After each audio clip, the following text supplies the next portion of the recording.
Welcoming to the Keon Sports Network. Today, our guest, Barry Horowitz, WWF legend. Sit back, put your feet up, and grab something cold to drink. Up next on the program, Barry Horowitz.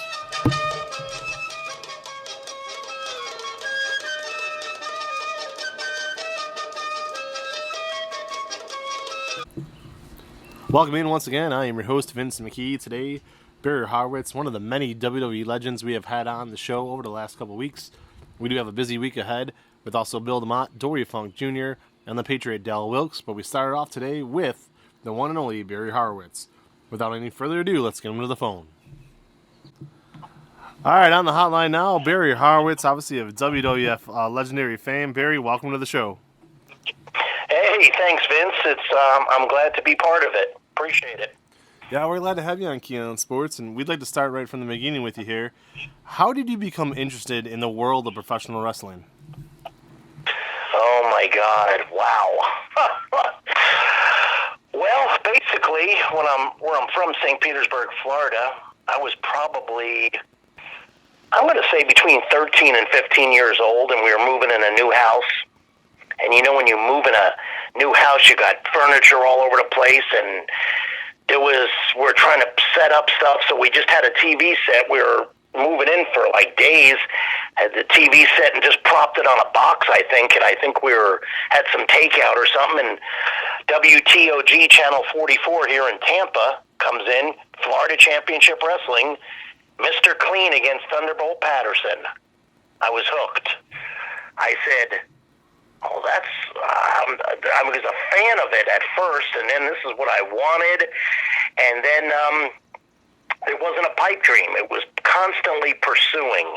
I mean, this is what I knew I was going to do. Any job I took, I didn't tell my employer that I'm going to be a wrestler and stuff, and if I did, half of them didn't believe me, and I knew that was my destiny. I was going to do that, so you know, I started, in my eyes, the right way. I started training as far as working out, and, you know, gaining weight and lifting and whatnot. And then the next step was to be trained by a real professional wrestler that had stability and accountability and know-how. So that's how I got started as far as how I got hooked on that. As far as the rest of the story, basically, a friend of a friend knew an entrepreneur businessman, and he's a multi-millionaire. And he liked me. I guess I was, you know, friend of a friend, and he had influential power, and he knew a lot of people in Tampa. And, you know, he wasn't interested in wrestling, but he knew how to get in touch with people. And he just gave me this, he just gave me this name on a piece of paper. It was almost like a interview to go see the great Boris Malenko. And I said, holy crap, you know, I met him. I went to a judo school, and it was owned by a world champion judo practitioner. I think his name was Ed Malley. And he won countless trophies. It was a judo school. It wasn't the best of schools, you know. We're just in a big room and taking bumps and backdrops and suplexes from the Malenkos and Karl Gotch and Karl von Stroheim, and it was that's what we were doing. I signed my paperwork, and I signed up. There was only 10 of us in there, and I think only 2 of us or 3 of us made it into the mainstream. And then we finally went from there after, I guess, 6 months to a Florida mattress factory. It was an old condemned mattress factory, but it had 2 rings in it. It was about 100 degrees in the summertime and about 40 in the winter. And maybe a small bathroom, a fan, and I think you had to bring your own water and so forth. But the rings were the most important thing, and they were good. And that's where I, you know, learned better, you know, how to get into a ring and how to take falls out of the ring. And I did that 3 times a week with a part-time job and training with the weights, 3 hours a night for at least a year and a half until I was ready to progress from school to getting on the road. That's incredible. Now, I wanted to ask you, too, before we get into the we got a lot of stuff to talk about, but before we talk about your GWF days, you actually did spend a little bit of time, early on in the WWF, between '87 and 1990. During that first stretch with the WWF, who were some of the performers that you enjoyed working with the most, and who were some of the performers that you tried to avoid having to work with or didn't particularly care to have to share a ring with? Okay, let me get that. I couldn't hear you. It was a little distorted, but mostly who I enjoyed working with from '87 to '90. Is that what I heard? Right, in the WWF, and then who did you not want to work with? I enjoyed working almost with everybody. Granted, now I preferred, working with Tim Horner or Brady Boone or Owen Hart and Bret Hart than just going out there, just with a monster and not having the match. But a sign of a good worker, he could work with anybody. I was never, to this day, I'm not a limited worker. I mean, I could go out there with The Undertaker and make him look good in 3 minutes, and I can go out there with Bret Hart and we could have a 12-minute TV match and it'll be good. See, most guys can't pull that off. It's one or the other. They don't know their role, or you know what I mean. They can't. They're there just to be thrown around. They don't know how to wrestle. And in my eyes, I was taught by the best. To this day, you can call me biased or whatever, but Malenko's the best. And I emphasize, I say Malenko, but I should say Malenkos with the S. That's very important. But getting back to your good question, the Owen Harts and the people of that nature, that was my favorite. As far as not working with somebody, I mean, I'm a trooper. I'm a pro. I mean, I didn't enjoy taking Coco Buware's Brainbuster. It was a shoot. Dropped on my head too many times. I mean, I had neck surgery from that stupid thing. I didn't mind working with him, but that I should have opened up my mouth more. And it's a bad move. I don't like that move. It's compresses your neck and the spine, and you got to know when to say no. And as far as anybody else, I can't think of anybody really. Nothing, not to come of light of that would bother me or not want to work with.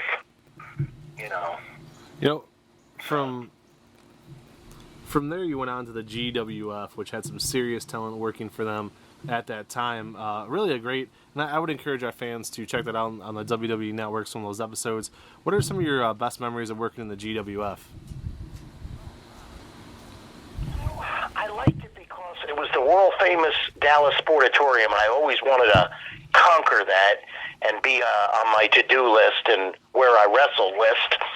The ring was friggin' like going out into the street, pure pavement with a canvas on it, and it never moved from that building. It was bolted to the floor. It's probably still standing there unless they demolished the building.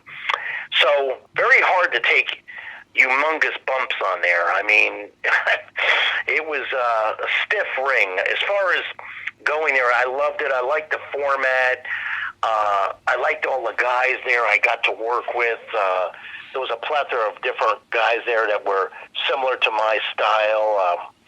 I remember Ben Jordan and Sam Houston and the Handsome Stranger and the Patriot and the Dark Patriot and Eddie Gilbert, and then Bruce Pritchard was my manager, and that reminds me, Bruce Pritchard was my manager, but I guess I'm not allowed to be on his podcast. I guess I'm not good enough for those people.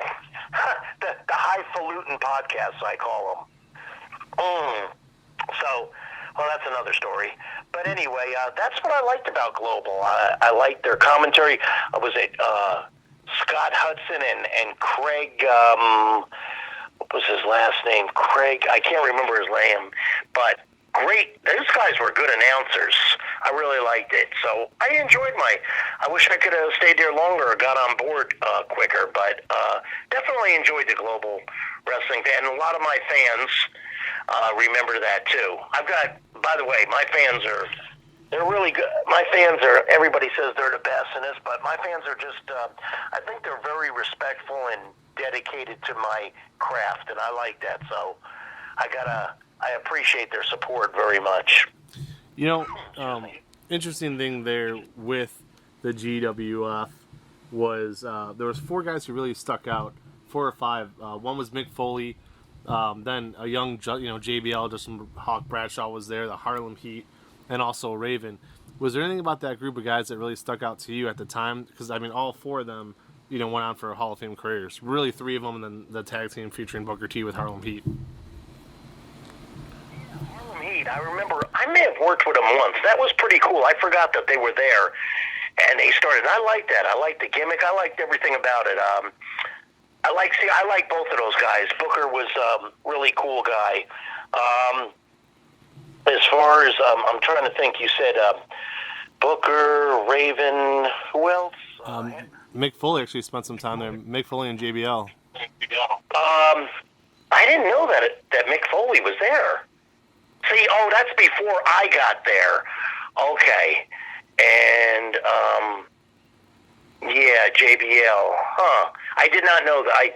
That was before my time. I was there when Raven was there and Harlem Heat was there.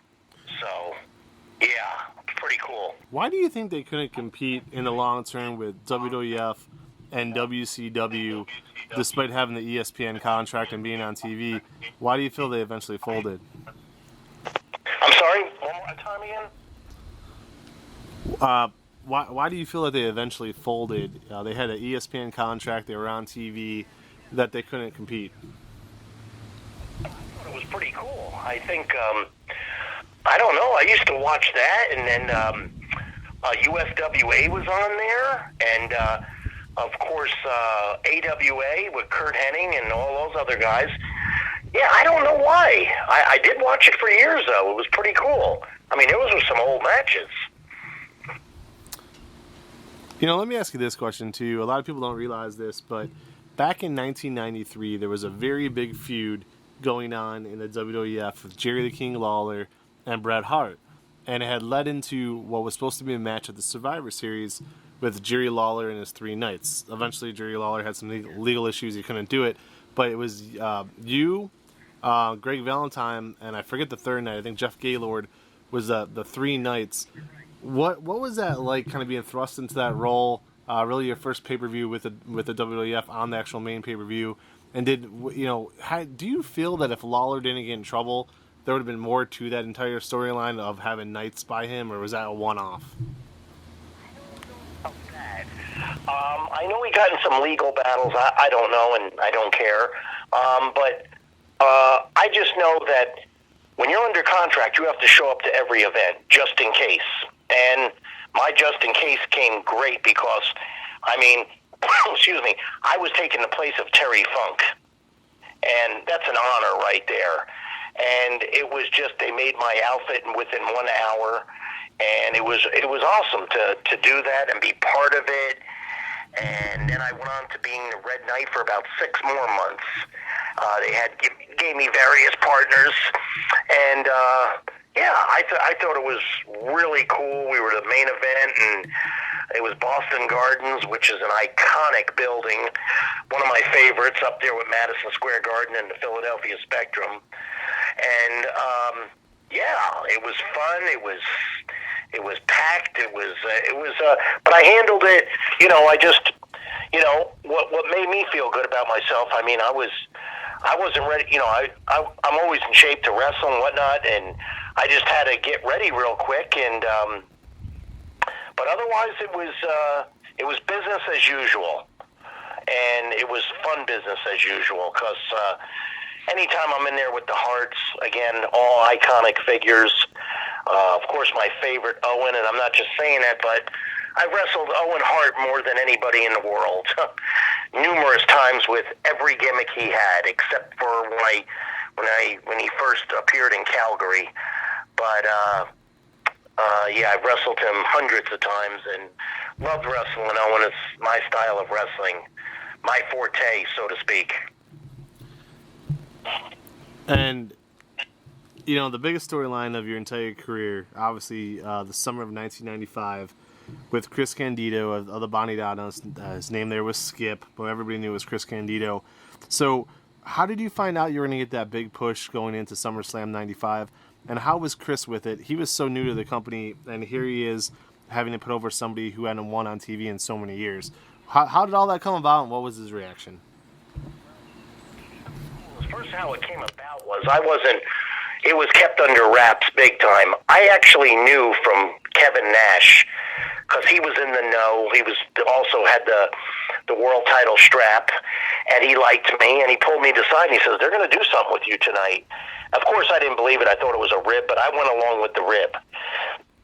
And I said, okay, and then I was told going to catering. Pat Patterson is sitting there at a table. I sat with him at a table, and we went over the whole thing, and it was a shoot. And he says, I don't know how long we're going to go with this, but we'll see. It went on for a year. I mean, I was at every pay-per-view. Did a commercial for Karate Fighters with Hakushi.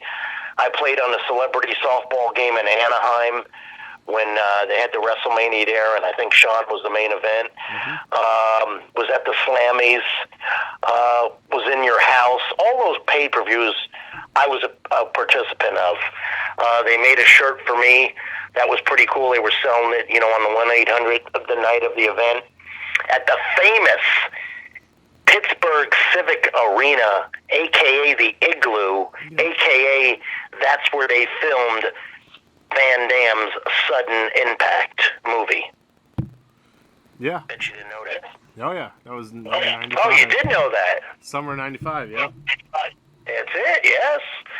So,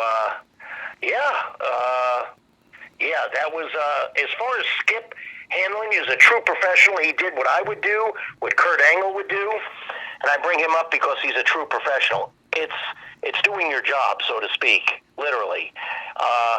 And anybody who doesn't, they're a mark for themselves, and they got issues. I mean, there's ways of putting people over. It's not like I don't give a crap attitude, but they'll get somebody else to do it.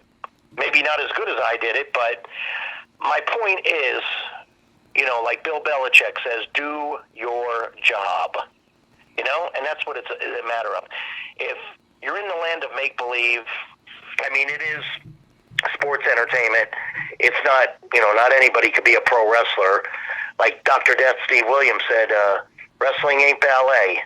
Everybody be a pro wrestler that's wants to be, or in sports and what have you. So, it's I was just being a true professional, and like I said, Chris was a true pro and never heard any backlash, but loved wrestling him. It was like a night off. It was like going on vacation. We had fun. See, that's what a lot of guys don't understand today's business, or even old business. The bottom line is get the match over, not you. Get the match over. There's a big difference. Getting you over and thinking you're the world champion. Now listen, if you really think you're that good and that tough, what you need to do is quit pro wrestling, sign up with Dana White, UFC, get in there with Brock. He'll beat your face in about three seconds, and you'll wish you're back in Madison Square Garden wrestling somebody. Yeah, absolutely. Yeah, and, two guys who, towards the tail end of your career in the WWF there, your time in the WWF, were Stone Cold Steve Austin and Triple H. And there's a bottom of the card, there's a middle of the card, and obviously there's the main event. Well, during your final days there, Steve Austin and Triple H, they weren't at the bottom of the card, but they were still pretty far from the main event. They were right there in the middle. What jumped out to you about guys like Stone Cold Steve Austin and Triple H? And here we are years later. Are you even close to being surprised that they made it as big as they did? I don't know. I mean, I'm glad for Steve Austin. I mean, he did well for himself. Because coming from stunning Steve Austin to kick-ass Stone Cold Steve Austin, I think he's come a long way. And then his show, that the things he did after the wrestling and his movies and his shows, got to give him guy props. His podcasts, and I thought he'd do all right. As far as Triple H, no, I didn't think it would go that far. No, I don't know. I've wrestled him a few times, and I remember think I was one of his first matches when he was actually Hunter Hearst Hemsley. And I never had an issue with him. My matches were fine with him. His finish was fine. Same with Steve Austin. And, you know, a big thing with Triple H was his friendship with Shawn Michaels, which obviously formed DX. You know, this was a little bit after you had already left for WCW. There's that infamous Montreal Screwjob, and you've talked about how much respect you had for Bret Hart and the Hart family. You know, watching that from afar, were you surprised when that happened with McMahon and Bret Hart in Montreal and the change finish to the match and really the very notorious way everything went down? Yeah, I really was surprised. I mean, I don't get it. I mean, we're all adults here. I mean, there's so many ways you could have did it. I mean, Bret's leaving. I don't think he wanted to lose in Canada. I don't know this for a fact. I'm just a witness from afar. I'm up in the cheap seats looking at this, and that's how I look at it. You could have just let Sean beat you. The thing right in the beginning, and he uses his finish. I mean, and then the quick count was a bit immature, and it could have been handled better on both parties. And to this day, I really don't know who knew about it and who knew this and who knew that. And again, I really don't care. And it's stupid. It's just, you know, who knows if the whole thing wasn't all planned, a big scam, and the joke's on us. Yeah, I mean, a lot of people have said it might have been a work, you know, for sure. And then even, you know, much worse than that, when reality really starts to set in, is you know, what happened to Owen Hart. You know, about a year and a half later, you've already said a couple times here how much you appreciated working with Owen Hart. You know, how hard was that to have to see, and did the WWE do the right thing by letting the show go on? Number one, that shouldn't have happened. A wrestler of his magnitude and caliber doesn't need to fly from the ceiling. Get somebody who don't know a wrist lock from a wristwatch, like the Ultimate Warrior, fly from the ceiling to cover up the holes in his match that, you know, he can't work. But that's another story. But it's nice. He's the Blue Blazer, and he's this. You never had him fly from the ceiling ever before. He would have got the same reaction if he ran in. And maybe, who knows, the gizmo or the gimmick thing that he should have been lowered into the ring. And the Pimp Master or whatever should have got the heat on him, and then he finally gets out of it, makes a comeback, and then he beats him. That would have been the best thing. I've been to that building twice since that happened. Went early. That's a hell of a drop, number one. It's in Kansas City. I think that's called, I forgot the name of the arena. Yeah, Kemper. Kemper Arena. I was thinking Kiefer. That's yogurt. Kemper Arena, and it shouldn't have happened. There's no reason. You didn't have to do that. You never did it before, and Owen's work is so good. Who cares? You know, the only one that did that, and I like it, is Sting. But it wasn't, he could work, but it added to the Sting character. Think about it. It's just like Undertaker coming out. He always did the slow walk. Once in a while, you could wheel him out in the coffin, whatever. But it goes.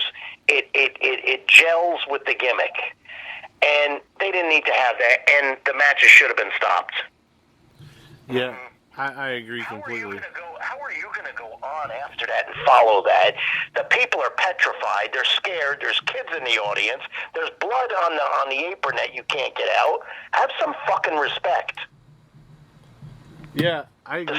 It disgusts me. What, business as usual? Fuck that. I don't agree with it. Yeah, no, I agree completely with where you're coming from. It was a bit much. And then you had mentioned Sting, though. You had spent some time in WCW during a good 3 years or almost, where you saw that company rise to the number one wrestling promotion in the world and then saw it pretty much collapse. What helped it get so big, and then what the hell went wrong? I don't know if it's making Goldberg the champ. I don't know. I don't know if it's that or Oh, yeah. Is that the company that put the world title on David Arquette? That may have something to do with it. Let's see. Or blew $8 million in 1 year, or $10 million with random gimmicks that made no sense. Yeah, I don't know. I wish it did stay afloat, because I was there and I was ready to do an angle and program with Alan Funk, and that got squashed, and nobody calls me and tells me. They call you and tell you when they need you, but when professionalism happens and they're supposed to phone call you and say, you're not getting plane tickets, or this company's been sold to Vince McMahon, I don't know who's in charge of it. I think Jimmy Hart was in charge of some of those phone calls, or somebody like that caliber. Give me a phone call. Have some friggin' respect. It's the pecking order on the totem pole. See, if you're, it depends who you are, and I'm just using names randomly. If you're up there in that main event spot and you do a rib, or if you do wrong, or you're excused. But if I did it, I'm not. See, so let's make an example. I don't go for that shit. It's wrong. If you want to talk about accountability and work effort and hard, and who's never failed a drug test, and who could wrestle, who could maneuver, who could work, okay, I check all the boxes. I don't know too many guys that do, so, don't play that bullshit with me. There's little penny-ass games. That went out in high school wrestling. Grow up. Yeah, no doubt about it. So, last question for you here, and we want to thank you again for joining us today. This has been great. Very much appreciate you. Barry, before we get to that final question, I want to talk a little bit about, Mr. Technical and all the different media platforms that have been able to help you out, and really everywhere where our fans can find you. I appreciate it. Yeah, definitely Cameo.com is my number one go-to.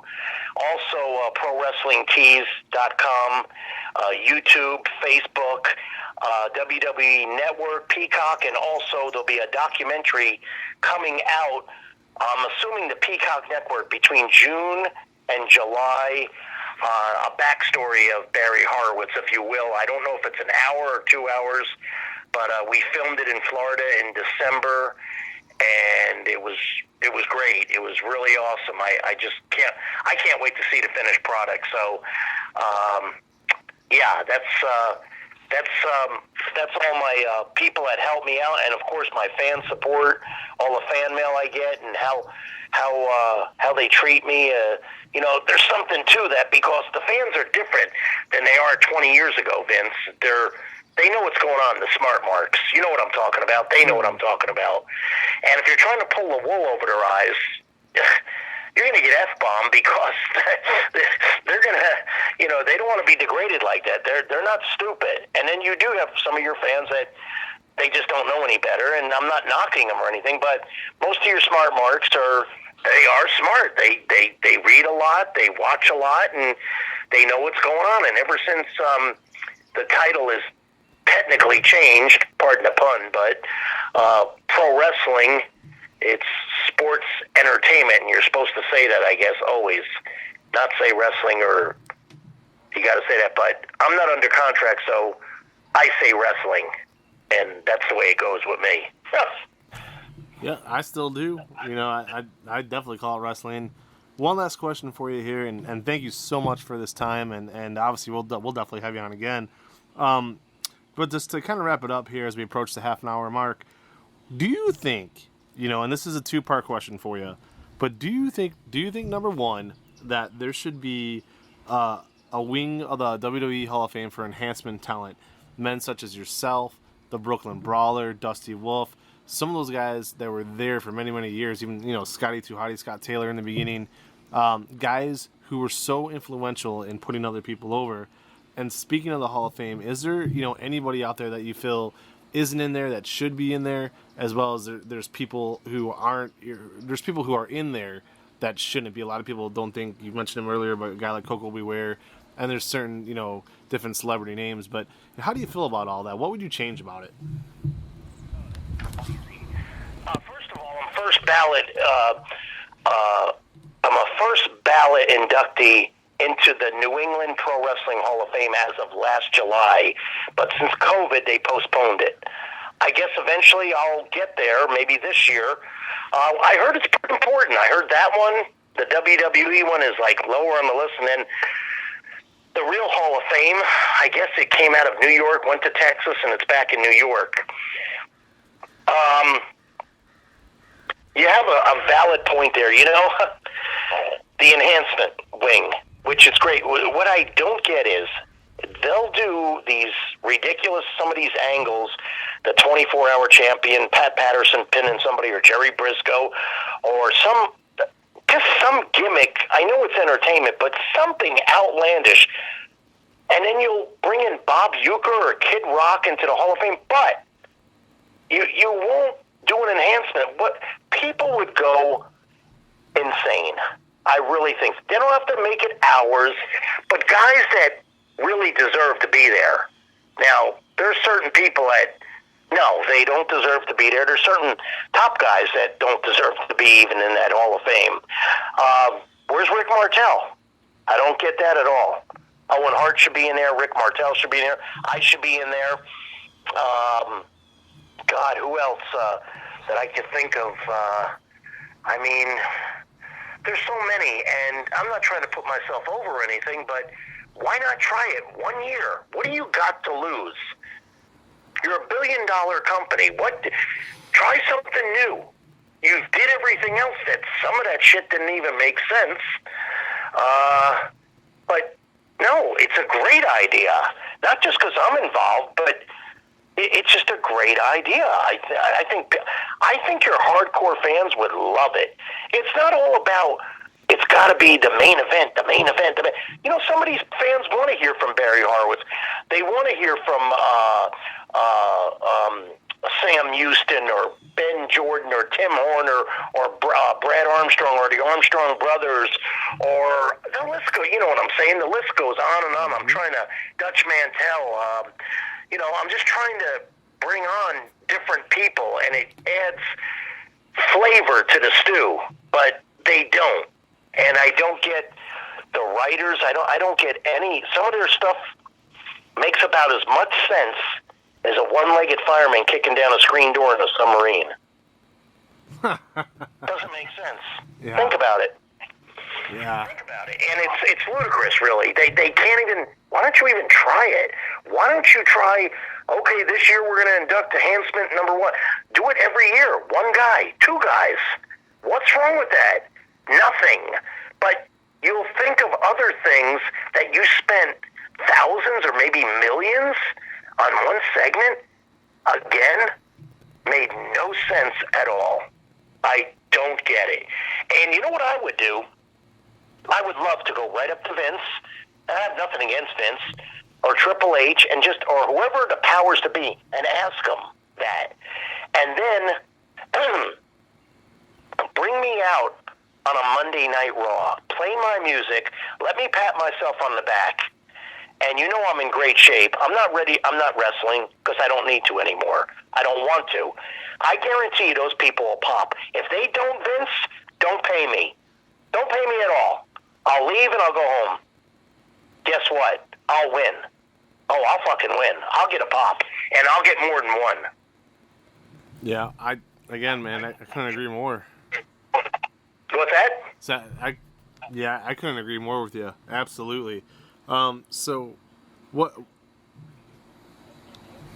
That's your job. Not everybody could be a superstar. It'd be boring. Think about it. I mean, my Patriots lost. My Buccaneers won. I mean, there's got to be a winner. There's got to be a loser. But if you could get an enhancement guy that could do both, that's me, that's important. And what do I mean by that? What do I mean? I could go out there, again, and I could go out there with a one-man gang, make him look like a friggin' monster. If it's done right, yes. If it's done wrong, he draws you nothing. They don't think he's a monster. So that part's important. But at the same time, I could go out there with Bret Hart. He's the world champion. We could go 10 minutes on TV. He beats me with his finish, but I give him a match. A regular guy that's just enhancement, he can't give him a match. He don't know the spots. He don't know the holds. He don't know moves. He's not established. When people are done watching me 9.9 at ringside or in the cheap seats or wherever they're seated, they go, wow, Barry Horowitz is a wrestler. He's a professional wrestler. He does know the difference between a wrist lock and a wristwatch. Yeah. I'm a trained professional. It's not just clothesline, kicks, leapfrogs.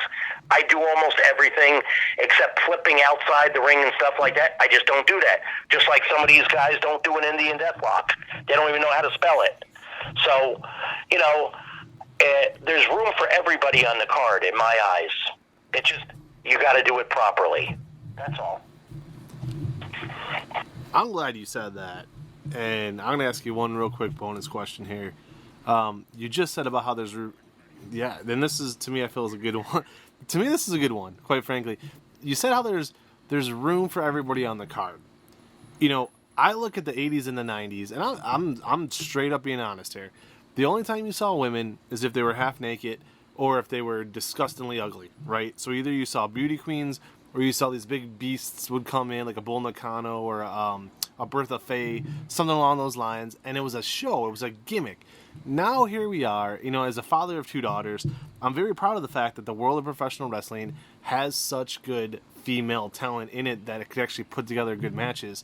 I'm just, how do you feel about that? Because that is such a drastic change from what got wrestling over to begin with.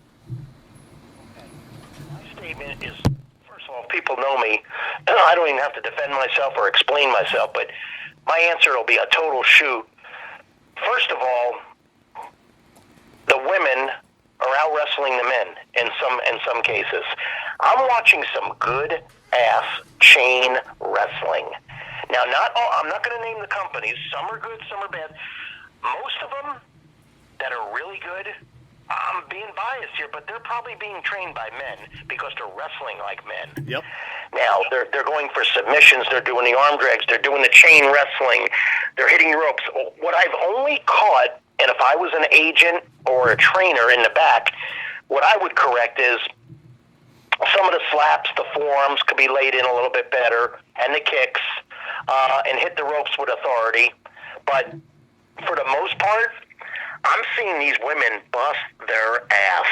I'm seeing Charlotte Flair cutting moonsaults off the ring post. She's arm dragging. Her finish is phenomenal. Whoever thought of that? Incredible. It fits her. Her promos are flawless. I'm seeing the girls in the All Elite, the NWA girls. They're busting their ass. They look good. They're ripped. Some are bigger. And then there's only a handful that have some weak ends. And the only thing I'm saying weak ends is, like I said, hitting the ropes with authority and laying the forearms, punches, and kicks a little bit better. But that comes with experience. So I'm not knocking it. I'm saying this is what I would correct, and I would correct them properly. I would never demean somebody. I'm trying to help them. I'm trying to teach them how Malenko's taught me, and they never demean me or anything like that. They want me to learn. That's how you do learn, not by getting scalded or unless you're being a jack-off and you're disrespectful and you go, I know. No, you don't know, fuckwad. You don't know. You've not been around the world. You've had 50 matches in your life compared to my 5,000. So don't tell me you're experienced. You haven't been up and down the roads. You haven't slept in your car. You haven't worked for 5-0 at night. You haven't wrestled in a bar. You haven't paid your mofo dues. And you need to. If I had my way, everybody should be broken in Japan. Then come over to the States. And you'll learn how to be a respectable worker. What about... Okay. So to touch on that with you then, I've felt this way for a long time as a long-time fan about paying those dues.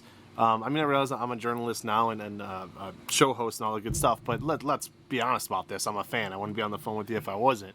So, to me, and I'll straight up say it. I don't care. So, But bottom line is now they have this performance center out there in Florida, and where are the dues being paid? It's air conditioning, it's everything else. You wrestle once a week. I mean, I understand that it's great, and the WWE will tell you 100 times over how great it is, but at the end of the day, what has it produced? The TV ratings, everything's been down for almost 10 years. It's been almost unwatchable at points. What's it really doing? I really can't answer that. Vince, okay, it's a new age. I understand. There is still old school schools. There's one in Baltimore. I bet you every town, Florida has them. And when I mean old school, I mean a storage place or a rundown gym or something at the YMCA. They have a room, and all you need is a ring or some mats and somebody that could teach right. When I mean teach right, I learned this a long time ago from Steve Kern. You know, when you're wrestling somebody and you go, hey, how long have you been in the wrestling business? And the guy says, 12 years. And, oh, wow, you think that's not the question to ask him. The question is, how many matches have you had, kid? And if he says 50 in 12 years, well, you need to help this guy. Now, if he says, yeah, I've been wrestling 12 years and had 12,000 matches, that's pretty damn good. See what I'm saying? Yeah.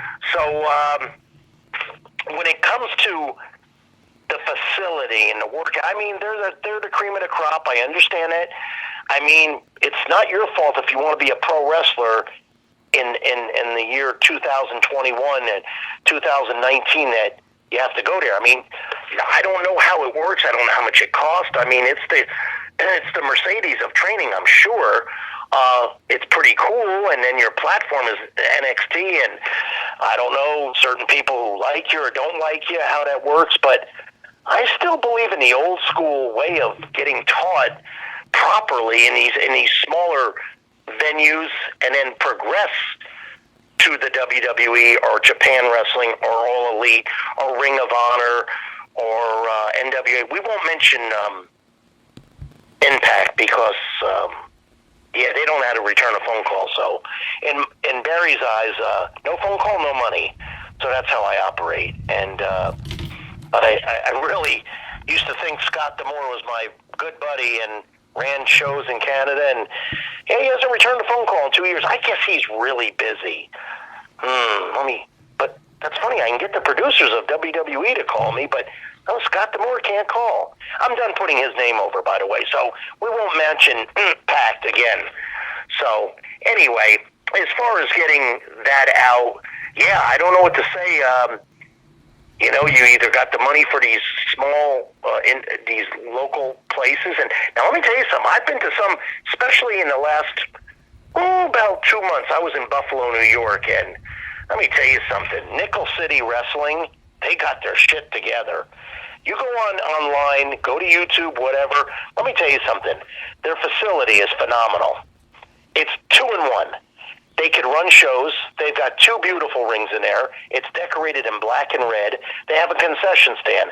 They have a merch stand. They have a locker room. They have weights. They have a training room to teach guys to wrestle, and they run shows. And the guys are respectful, and some of these guys have been working a few years, and they want to learn. And I did a 2-hour seminar with these guys on hands-on verbally and physically. And I have no complaints. I'm looking forward to going back and seeing these guys again. They're so respectful. But the owner, Steven, he is just phenomenal how he's got this thing set up. It's like a half hour from the airport. And again, Nickel City Wrestling. And I'm not just trying to throw them out there. They treated me so good, but they got their act together, and that's the way you'll succeed and progress. And these guys they're doing good. I'm impressed. I'm very impressed. It's one of the few. I mean, I've been to a lot of different schools and seminars, but this one's in my top 3. I'm very, very impressed. So, I mean, I like that kind of stuff. I like that old school mentality, and there's a little bit of old school and new school, and that's how I look at myself too, as far as wrestling. Because how many times you watch an NFL football game where a guy does a spin, something on the defense or the offense, and he does it last year, but then the commentary says, oh, I've seen a guy back, Mean Joe Green, do that in Pittsburgh in 1964. It doesn't change. An arm drag's an arm drag. A leg drag's a leg drag. A vertical suplex, you know what I mean? You could tweak it, but it's all the same. That's how I look at it. Things do change. Everybody changes different things, and, going outside the ring, which, that's cool, but the match should be inside the ring. That's the name of the wrestling ring. So you stay inside. If you want to venture out once in a while, but not stay out there for 5 minutes doing flip-flop over tables, and I don't get it. The only people who really see it is ringside anyway. So. Yep. That's my rant. That's my rant on that. No, it's all good, and you're not really missing anything with Impact, I can tell you that. I say, with Impact, it's don't worry too much. So yeah, we won't talk about that. But honestly, it's bad. But it's terrible. But here we are, though, at the end of the interview. We want to thank you again for giving us a few extra minutes there. I'm going to let you go right now. But before I do, I want you to go ahead and plug everything again on how fans can follow you and get a hold of you and possibly book you. You book me through Facebook, and I want the promoters, the local promoters, to know, or any promoter, you're actually talking to my nephew. He handles it. He's an IT guy. The reason is I got burnout, and I got too busy to handle it. So he handles superficial questions. Hey, I went to high school with you. How are you, Barry? Hey, I'm doing good. As far as getting a hold of me, booking me, talking numbers, he'll screen it, and then he'll have you get in touch with me. Do not get in touch with me through Facebook, because sometimes it slips in the cracks. Old school phone prevails. It works every single time.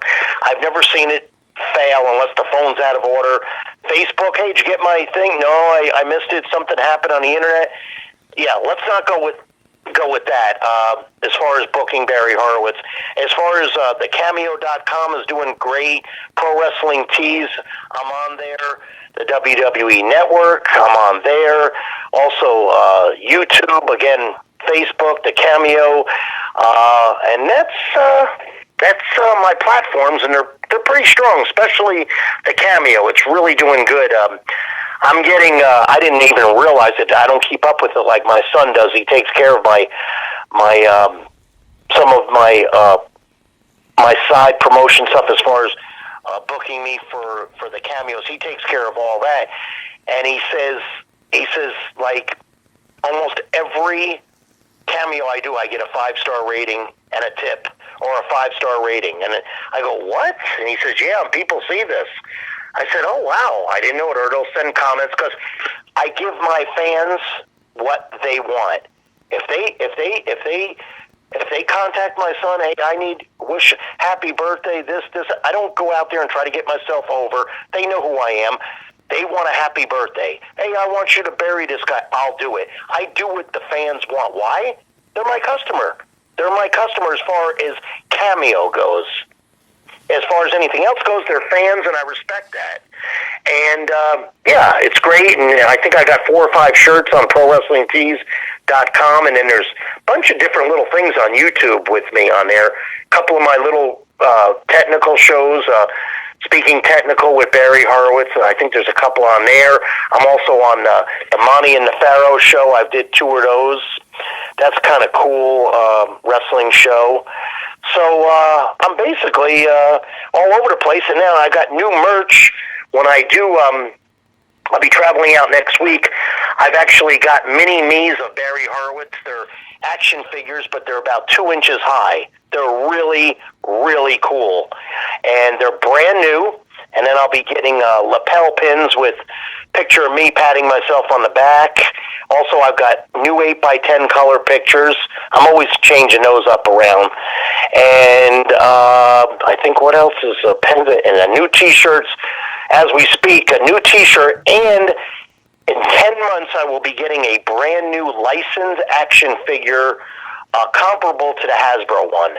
This is coming out of New York. The rest of my merch is coming out of California. So I'm still rising to the top and still going. My only thing that my legacy I would leave for this my career of over 25 years is I do want to be a pro wrestling coach. I crave it. I love it. I have a passion for it, and I think I do it well. I'm not the best. I'm not trying to outshine anybody or take their spot. All I want to do is contribute to the potion, to the stew, to make the product better. Again, not trying to get myself over, trying to get the match over. So, if there's anybody out there listening and they want a real good coach, yeah, you may. Do you need to see my resume? Do you need to give me a tryout? I mean, it's disrespectful, but if you want that and you're going to pay me, I'll do it, and I'll pass with flying colors, unless you just don't like me or jealous, or you think I'm going to take your spot, which I'm not into. And that's that. Well, that is that with Barry Horowitz, and we appreciate having him on. And fans, before we let you go, we do want to let you know that we had booked Barry today for 25 minutes. He went 50. So if there was ever a man who could absolutely deliver on his word, it is definitely Barry. I would urge you guys to get a hold of him. A tremendous job. Want to thank you again, and we'll catch up with you soon down the road. With something just to think about. There's a lot of so-called great wrestlers in the world of professional wrestling, but Barry Horowitz wrestles great. I love it. All right, take care, sir. Thank you. Thank you. So that was Barry Horowitz giving us all the time he could today, or a ton of time. Can't thank him enough. A lot of interesting things he said there, too, about different things with Owen Hart and the screw job. Was it actually a work? McMahon and WWE should have stopped the show when Owen got hurt or fatally fell to his death, actually. And a lot of good things he said, too, about wrestlers paying their dues. Obviously, the Performance Center is an amazing thing, but at that same time, what are they learning about paying their dues, the finer points? Sometimes it doesn't matter how many years you've been around, but how many true matches have you been in? All great stuff with Barry Horowitz again today. You've been listening to Keon Sports. Again, stay tuned with us. Later this week, we'll have on the Patriot, Del Wilkes, as well as Dory Funk Jr. and Bill DeMott. For our guest today, Barry Horowitz, I'm Vince McKee. Everybody have a good day. You've been listening to the Keon Sports Network.